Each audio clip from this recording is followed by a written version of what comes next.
Yan, so ngayon mga idol, gusto ko lang pong ipaalam na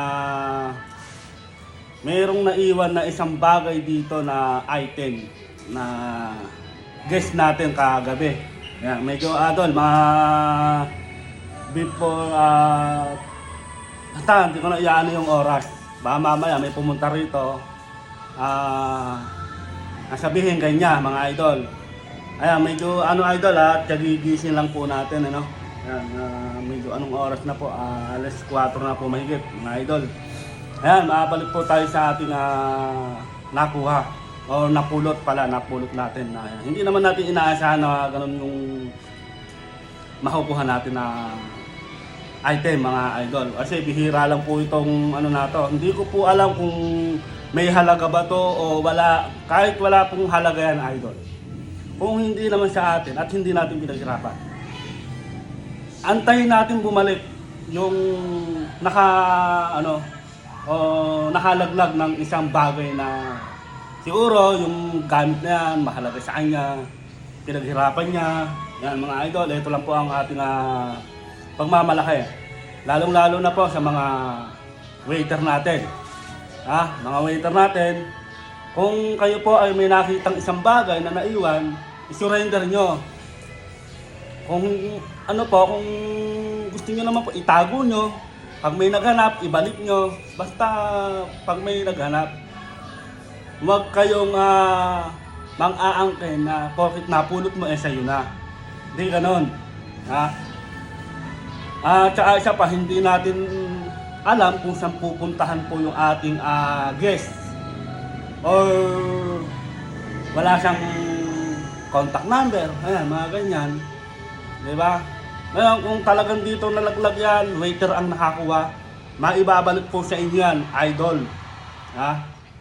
Ito lang po ang ating ako sa sarili. Ang tiwala ng tao, hindi kayang bayaran ng kahit anong halaga.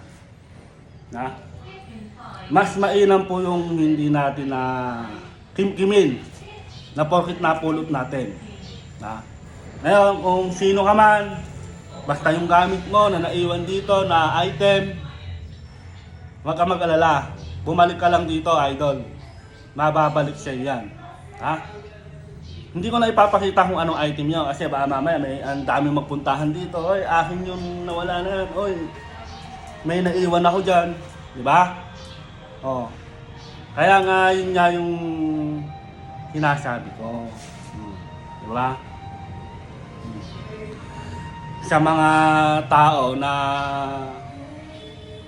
may napupulot dyan, kung may contact number, kontakin mo. Kung wala naman, may magpo-post sa Facebook sige ganito, diba? Yan lang po ang isang halimbawa na mga waiter natin, may nakuha dyan, itabi mo. Lalong-lalo na, hindi ko po alam kung may halaga ba itong naiwan niya o etc. mga idol. Ayan, sa mga waiter dyan ang tiwala lang isang tao ay hindi kayang bayaran ng anumang kapalit. Ang puhunan mo, pangalan mo. Pangalan natin, mga idol. Ayan, Hindi ko papakita idol yung item kung ano yan. Ayan, mga idol, kung sino ka man, ano pa hinihintay mo? Bumalik ka na rito at alam mo kung saan naiwan. Ikaw ang mismo pupunta rito para ma-verify kung talagang sa'yo. Idol, ayan, huwag ka mag-alala. Andito lang ang gamit mo basta bumalik ka. Ayan, idol, maraming salamat sa papanood ng ating video. So ngayon guys, ito yung singsing na naiwan ng ating guest. Ayan, kukunin niya na, babalikan niya na. Ayan, sabi gaya nga na sinabi ko mga idol, basta may naiiwan dito, mababalik sa inyo yan mga idol. Ayan, pupunta na natin yung may-ari. Mga idol, tara. Ayan, so ngayon mga guys, ito yung kukuha ng singsing. Ito. Lalo pa kasi wala ka akong CCTV. Ito po. Sir, nyo na lang po, pakibuksan nyo na lang po. Talagang naibalik po yung... Lalo pa kasi wala kasing CCTV. ba? Ayan po, si Sir na po yung gumawa ng singsing. Ayan, kaya po nang sinabi ko, lahat po ng mga gamit dito nababalik.